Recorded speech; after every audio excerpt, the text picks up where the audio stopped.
Wali Songo Bagian 4 Sunan Bonang. Sunan Bonang salah satu tokoh dalam Wali Songo yang bukan hanya menguasai ilmu fikih, usuluddin dan tasawuf, tetapi juga menguasai bidang-bidang seni, sastra, serta arsitektur.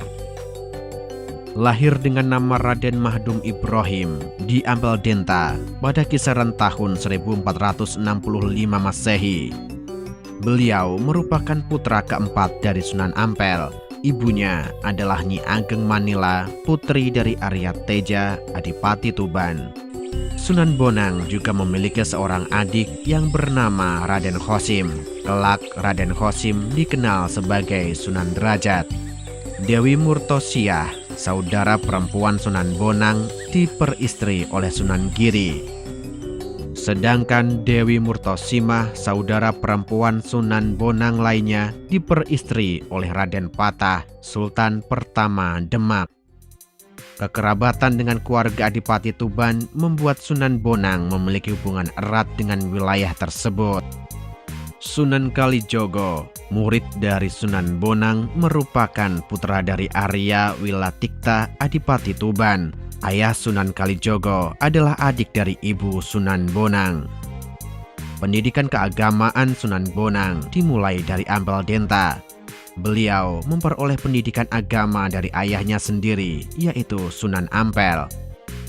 Beliau belajar bersama dengan para santri Ampel Denta lainnya, seperti Sunan Giri, Raden Patah, dan Raden Kusen. Suatu ketika, Sunan Bonang dan Sunan Giri dalam perjalanan haji dan singgah di Malaka. Di Malaka, mereka bertemu dengan Syekh Maulana Ishaq, ayah dari Sunan Giri. Selama di Malaka, Sunan Bonang dan Sunan Giri belajar kepada Syekh Maulana Ishaq. Beberapa waktu kemudian, Sunan Bonang dan Sunan Giri menunda kepergian ke Mekah dan memutuskan untuk kembali ke Jawa. Syekh Maulana Ishaq mengatakan bahwa kondisi Jawa saat itu lebih membutuhkan dakwah Islam secepatnya.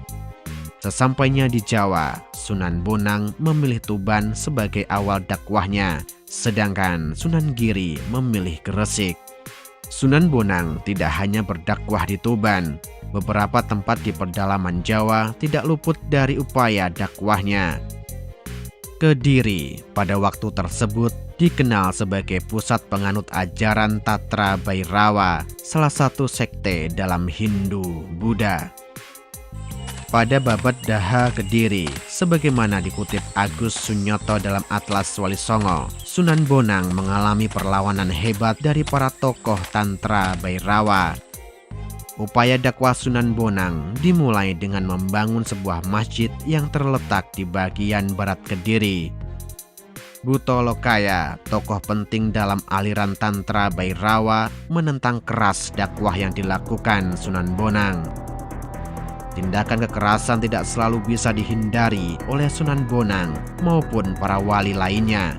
Penolakan dakwah Sunan Bonang oleh Buto Lokaya berujung pada kekerasan fisik. Namun, Sunan Bonang berhasil mengatasi situasi tersebut. Buto Lokaya kemudian menjadi salah satu murid Sunan Bonang. Begitu halnya dengan tokoh Nyai Pluncing, sosok penerus ajaran calon arang. Pada akhirnya, Sunan Bonang berhasil mengatasi masalah-masalah tersebut. Dalam Babad Daha Kediri diceritakan bagaimana Sunan Bonang mengubah aliran Sungai Berantas. Berbekal pengetahuannya, Sunan Bonang mampu mengeringkan sebagian dari Sungai Berantas. Sunan Bonang juga mampu membuat sebagian Sungai Berantas kebanjiran.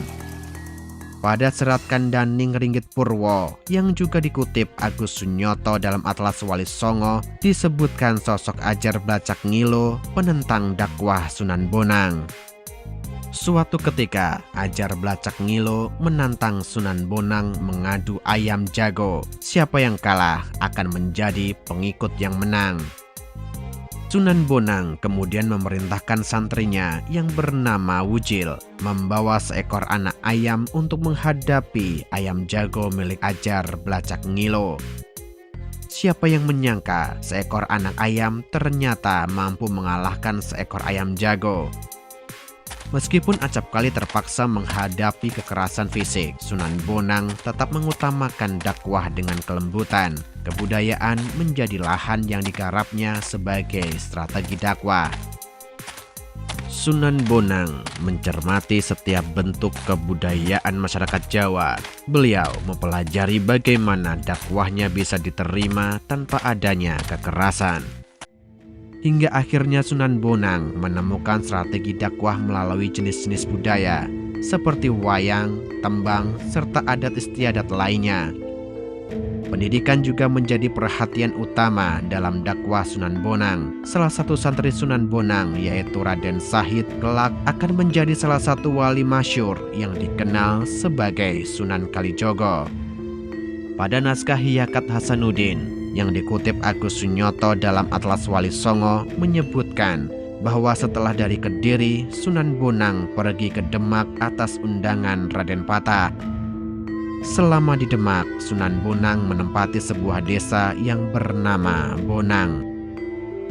Nama desa yang tidak jauh dari pusat kota Demak inilah yang dinisbatkan kepada Raden Mahdum Ibrahim sehingga dikenal dengan sebutan Sunan Bonang. Pada masa-masa tersebut, Raden Patah meminta Sunan Bonang menjadi penghulu di Masjid Demak.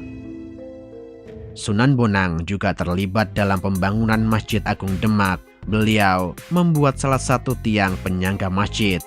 4 tiang penyangga utama Masjid Agung Demak dibuat oleh 4 orang sunan. Tiang penyangga utama sebuah bangunan dalam istilah Jawa disebut dengan istilah Sokoguru. Sunan Bonang membuat bagian barat laut Sokoguru Masjid Agung Demak. Sedangkan Sokoguru yang berada di timur laut dibuat oleh Sunan Kalijogo, bagian tenggara dibuat oleh Sunan Ampel, dan bagian barat daya dibuat oleh Sunan Gunung Jati. Sunan Bonang sendiri tidak lama menjadi imam Masjid Demak. Beliau kemudian melanjutkan dakwahnya ke Lasem. Selama di Lasem, Sunan Bonang tinggal di sekitar Bukit Watu Layar. Kawasan di sebelah timur Lasem tersebut kemudian dikenal sebagai Desa Bonang. Sunan Bonang tidak hanya berdakwah di satu tempat. Dari Lasem, Sunan Bonang kembali ke Tuban melanjutkan dakwahnya di sana. Merujuk pada carita Lasem yang dikutip Agus Sunyoto dalam Atlas Wali Songo, Sunan Bonang diangkat sebagai wali negara Tuban yang memiliki wewenang dalam hal keagamaan. Untuk menarik simpati masyarakat Jawa, Sunan Bonang mulai menggunakan kesenian sebagai sarana dakwah. Beliau menciptakan alat musik yang dikenal sebagai bonang. Peralatan musik tersebut banyak digunakan dalam pertunjukan wayang. Sunan Bonang juga mereformasi kesenian wayang agar lebih mudah menyampaikan dakwahnya kepada masyarakat.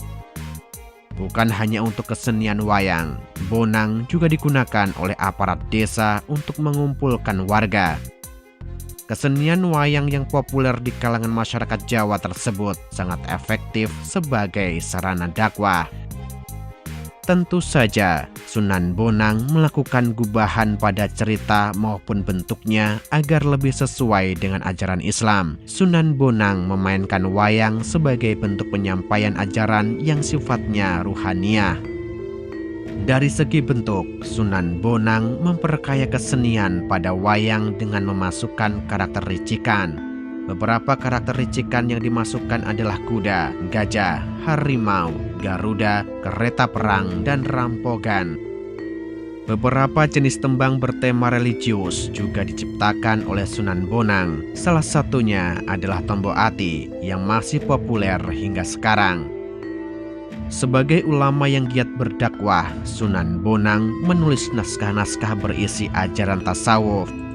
B.C.O. Skrike, historiograf asal Belanda, menyebutkan dalam bukunya Handboek van Bonang tentang naskah-naskah kuno yang diyakininya ditulis oleh Sunan Bonang. Naskah-naskah kuno yang diteliti oleh Skrike berisi ikhtisar Sunan Bonang terhadap ajaran ulama-ulama pendahulunya seperti Al-Ghazali maupun Abu Syakur bin Su'aib. Sunan Bonang dikenal sangat gigih dalam menyebarkan agama Islam. Dalam Serat Kandaning Purwo disebutkan Ki Pandan Arang di Pulau Tirang untuk berdakwah. Upaya tersebut berhasil mengislamkan penduduk serta pendeta Hindu di Pulau Tirang. Begitu pula dengan Batara Katong, putra Raja Brawijaya kelima yang berjanji masuk Islam setelah wafatnya sang ayah. Sunan Bonang kemudian mengirimkan Syekh Wali Lanang untuk menagih janji Batara Katong.